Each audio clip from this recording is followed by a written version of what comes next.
And where am I looking? Am I just kind of? You can just look at who's asking the question. Okay, Yeah, great, yeah. great.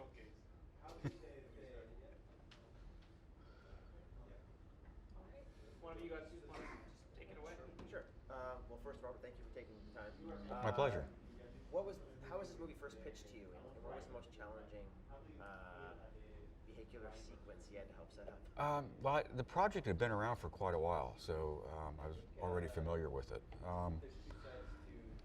As far as the challenging, just really being focused on making it as realistic as possible, and to get the audience to really feel what it's like to be in Ken Miles' position. There are multiple crashes throughout the movie, including one particularly memorable shot of a Ferrari going airborne. Can you talk a little bit about the logistics of creating these violent crashes while keeping the safety of everyone involved in mind? So that one in particular was exceptionally challenging. We actually launched a car about 300 feet, obviously with nobody in it. But it was just the timing of getting it where it landed and having the traffic around it to be in the right position when it landed and started tumbling.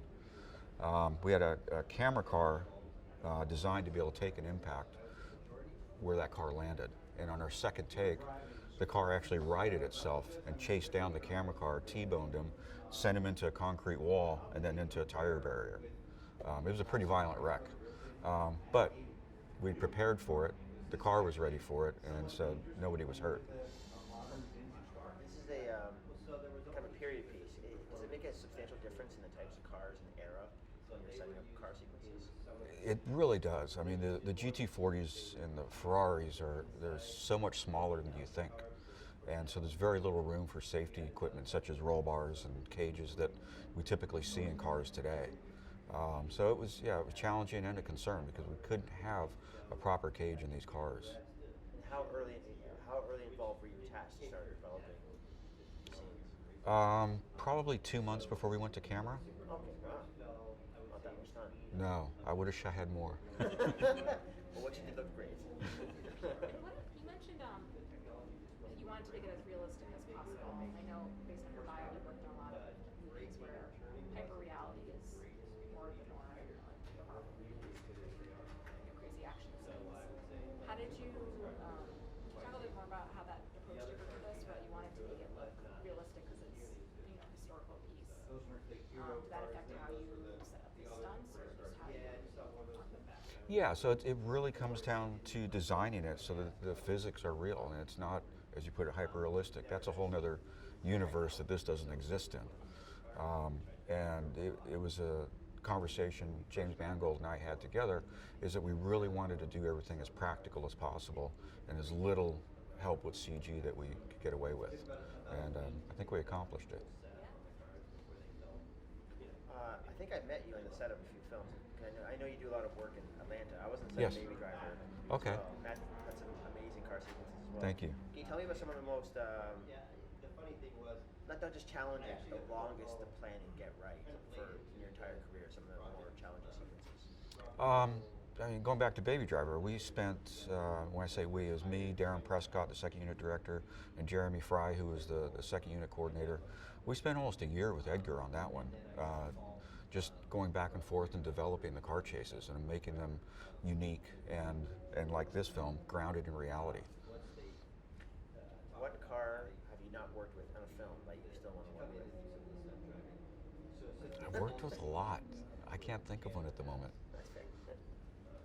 Is there a particular scene or sequence in this film that you're most proud of that you would point to for people to be like a signature scene that you want people to look at your work? And then the same question for like maybe pick another from another project you've done that's like you're most proud of your entire career. Maybe. I mean, overall, I think I'm really happy with how the race scenes came out.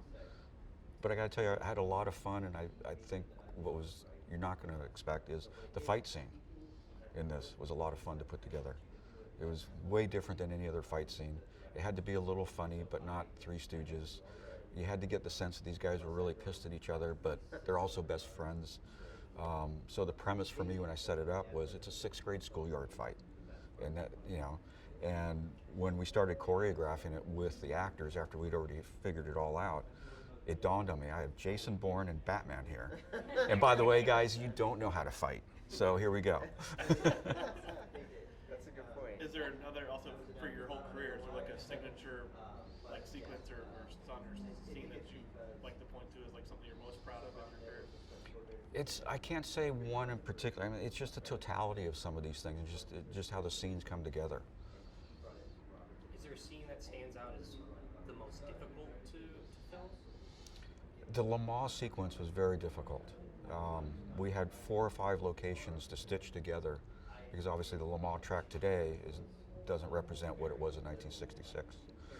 So we had several locations in Georgia to replicate different pieces of Le Mans that were signature corners, signature pieces that everybody knows. When I say everybody, race fans would know that Dunlop Bridge, the Tête Rouge, the S's, all of that, and the Mulsanne Straight.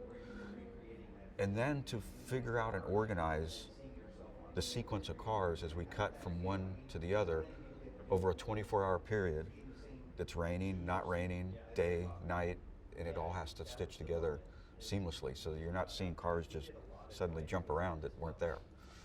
That took a tremendous amount of planning. How do you? Sorry, go ahead. Was there anything in, like, do you have any feedback in the post-production aspect of it when they do the edit? As far as realism, or like, look, every car guy's gonna see that and know. No, I saw several versions and several edits, and James Mangold asked me to come in and look to make sure there wasn't, really obvious, blatant stuff that doesn't make sense. And so we kept tweaking it a little bit, made it a little better. And Okay. Is there anything that made the final edit that you're like, all right, like, you guys get that one, but like, that's not how it works? I mean, there's some little nuances that I could sit there and keep poking at, but I think overall it works very well. So, I mean, I saw it months ago when it came out, but I do remember like going down the straight and you're like, all right, now I'm like the extra nitrous button or something. Like, now I'm going to shift it to another gear and give you even more throttle, as if they were just like Right. both at 30% throttle Yeah, the whole I was time. trying to avoid that. Yeah. Or the downshift. Or the extra, exactly, another downshift at red line to. Yeah, I'm going, okay, extra now red you're at line. 12,000 RPM, so yeah. How do you choose projects? Is it just based on schedule, or is there certain things or people you're trying to work with? I wish it were that simple. Oftentimes I get called, to look at different things, and I wish I were in a place where I could say that's the project I want to work on, but it sadly doesn't work that way. I understand. What's the biggest misconception people might have about stunt driving? I think the biggest misconception is they think we get in a car and just do crazy stuff, and that's not the case. Everything is absolutely planned. Everything's choreographed and walked through so that everybody knows where they need to be at any given point, and that's the only way it can work. And if you can't photograph what it is that we're doing, call it whether it's just a car chase or a crash, it's got to happen at specific points at specific times, or it just doesn't work. So there's a tremendous amount of planning to choreograph that. It's not just a bunch of crazy guys going out and whooping it up and wrecking cars. To build on that, can you talk about the precision of the drivers to be able to hit their marks compared to just that talent level of being able to nail that? Obviously, it's a skill that most of us don't really understand at all, and what they're able to do with those cars. Yeah, and it's, obviously they need to have car control and understand, be able to drive a car very well, but hitting those marks is absolutely crucial. And it's seat time and experience, just like the guys out here today running for 24 hours. It's the seat time that builds that skill level. Can you give us an idea of how tight some of those circumstances might be and how much space or time they have in certain scenes to Sometimes, there's. just give us an idea of the scope of how that works, sir? It really depends on the crash or the stunt. But sometimes it's, you could be off a foot and the car is out of frame and it doesn't work. And when you're going, Were there a lot of shots that, the problem you have with cars and car sequences, you watch a lot of movies, and they're coming through an intersection, you already see 50 tire marks in the intersection, you're like, all right, well, clearly that wasn't the first take. I didn't notice anything like that in this movie. Was that CGI cleaned up, or was that just very good planning and very good execution of getting everything sort of, and most of the time in racing, everything is in control, not spinning out of control. Right. So you don't have that, like we're drifting through Tokyo. But was there a lot of, I mean, I'm trying to think of how to frame this correctly, but was there a lot of cleanup to make up for that took 43 tries to get it exactly in frame to stop that car crash? Not really. You know, we spent a lot of time setting up the different stunts. And some of the wrecks, you know, we would set up in a different location, just kind of just plotting out where the car should land, where it should go. And we had some great talent, and most of them were done in one take. As far as the actual, I mean, I'm sure there was some fun driving throughout this entire sequence. What sort, and I know a lot of it can be sped up, what sort of speeds were reached in some of these cars and some of these? So for the Mulsanne Straight, there was a couple takes that we were somewhere around 180, 185 miles an hour. That's fun. Yeah. That's what you sign up for. That's moving. Now, where was that? I mean, you said it was like in Georgia and everything. Is this on a closed down stretch of public road? Is this? Yeah, it was a state highway in Statesboro. I think we had 4 or 5 miles of that section. What about, one of the scenes that actually was the most stressful for me was not a race scene, but was when... Stressful? There's, well, just maybe anxious. Good. Yeah, so just the point was Miles and his wife, when his wife was driving, and she Yeah. was upset with him.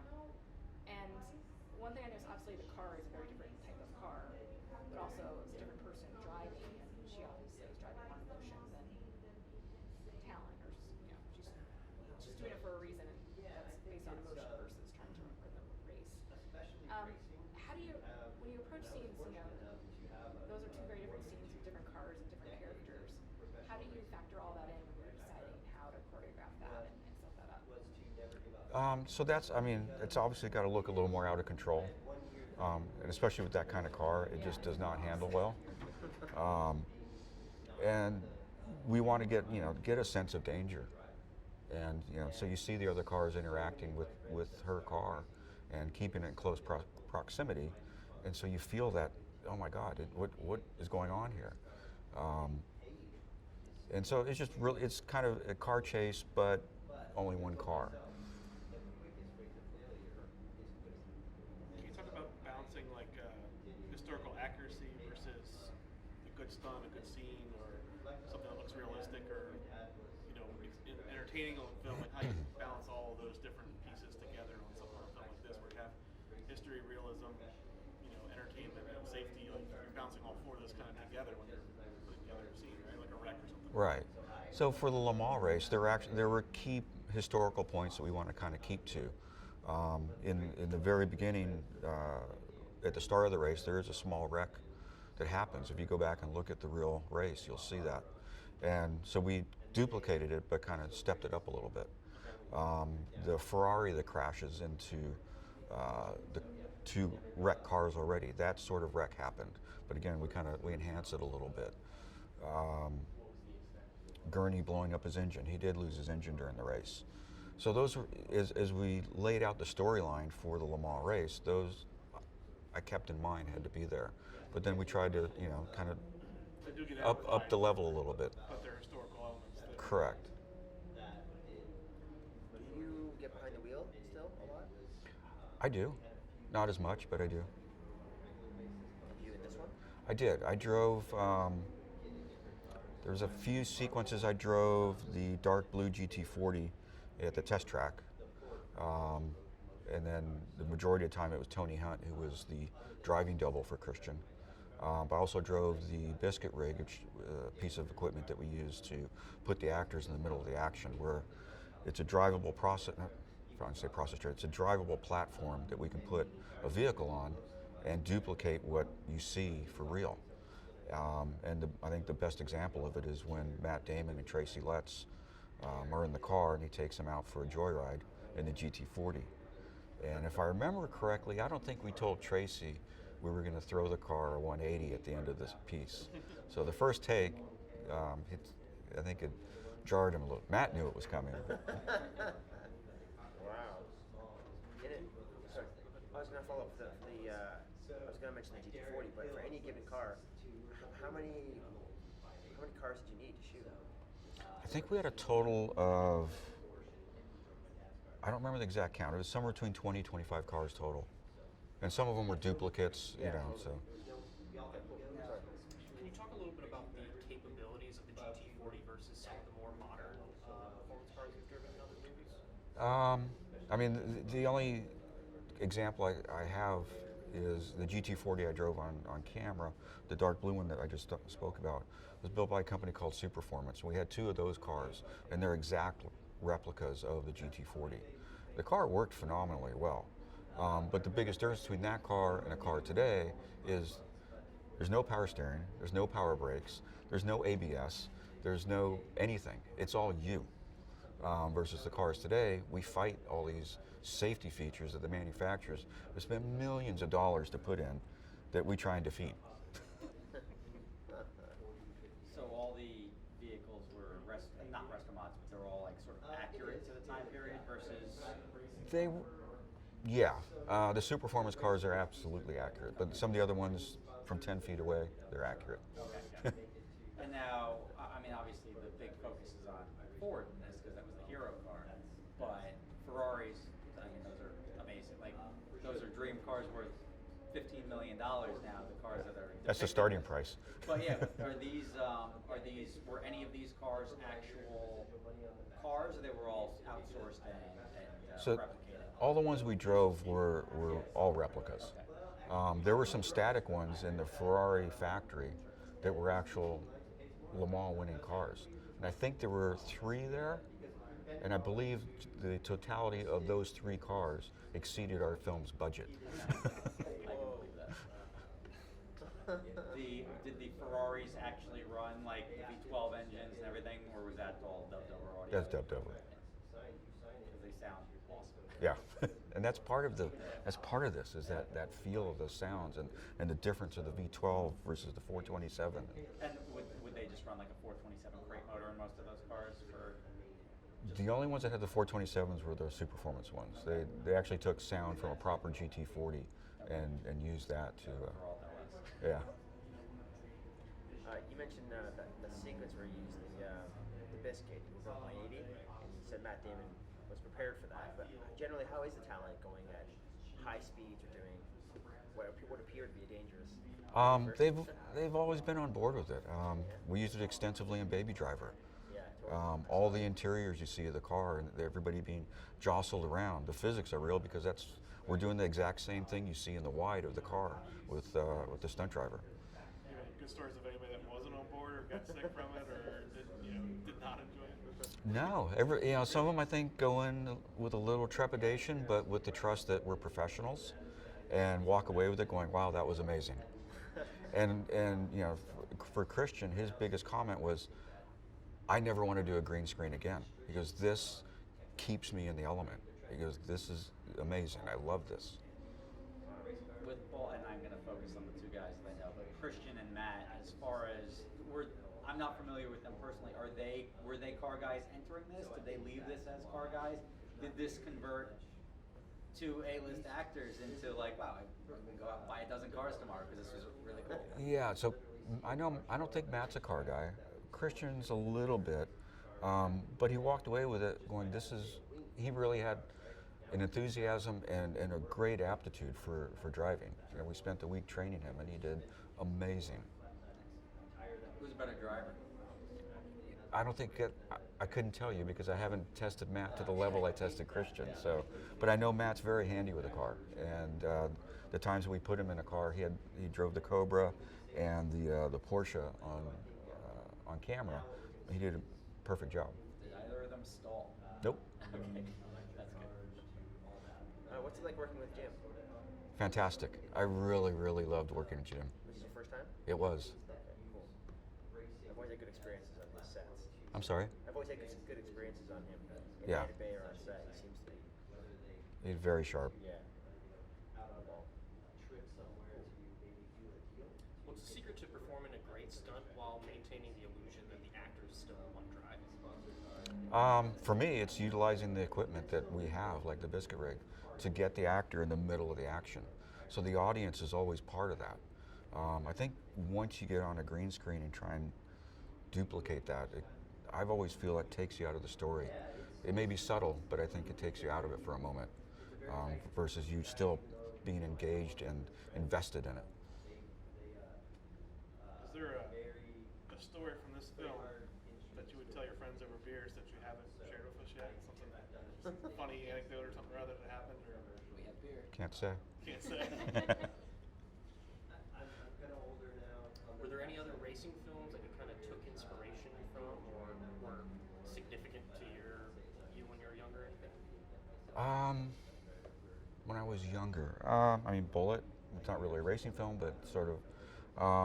I enjoyed watching Grand Prix and Le Mans. So you're a big racing fan. I come from the racing world, so yeah, really enjoy it. Dumb question. What would the movie have been called if Michael Bay directed it?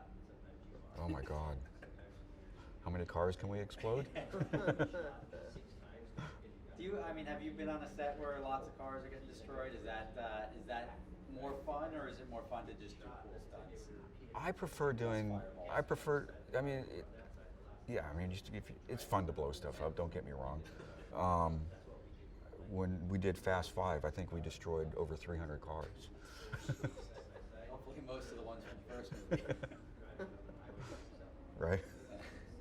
That's cool. I think that's you guys have one or two more questions. Okay. If you It's all mine. Your questions are going to be better than mine. So you You talked about your focus on realism. Is there any small details you worked hard to achieve that you think that the average viewer might have missed? I think the training we did with Christian paid off in huge dividends because he knew what to be doing in the car at any given time, whether he was in peril or whether there was a problem with the car, or just the simplicity of driving a car into a corner and getting it off the corner, when to shift, when not to shift, so that it all looked real. He did an amazing job with that. Can you talk about how you do that type of training? What your process is for that, or what was it this time? Well, for him, we took him to Bob Bondurant's training facility, and I spent a week with him there in Arizona, and he was hands down just fantastic, the best actor I've ever trained. And on the last day, we were in Formula Mazdas, which are a proper race car, and I would just hound him. And my job is to see how far can I pressure him to where he cracks. And he never bobbled once. He stayed focused on what he was doing and not starting to focus on what I was trying to make him do. But I assume you had previous training from other projects as well? Or? Not to the level that I Not the have. level.